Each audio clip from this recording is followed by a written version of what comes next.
Всем привет! Сегодня 5 марта 2020 год.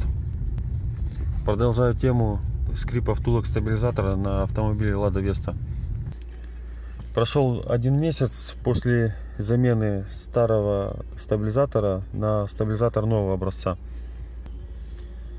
Что было ранее на старом стабилизаторе, менял втулки на другие какие-то, по-моему, скрипели. Потом менял кронштейны и втулки стабилизатора от Hyundai Solaris.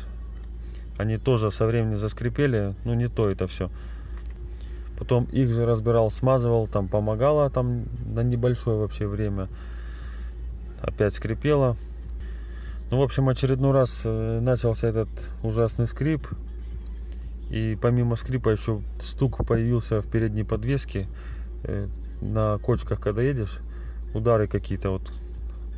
Мне слышалось, как будто слева где-то, что ли. В нескольких автосервисах искали эту проблему, ну, никто не находил ничего. Подвеска как бы в идеале была нормальная.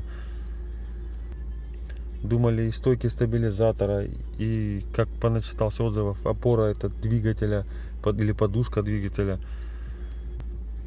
Все это не помогло.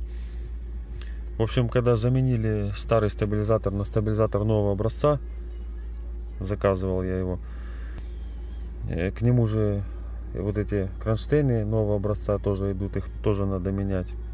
Поменяли, ничего не смазывали, все как есть поставили, закрутили.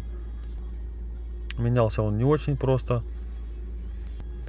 Но после этого я вот месяц уже ездил, ну, проблем нету, скрипа нету, и стук почему-то исчез куда-то. Видать, стук крылся тоже там. Будем ездить дальше, посмотрим. Всем пока.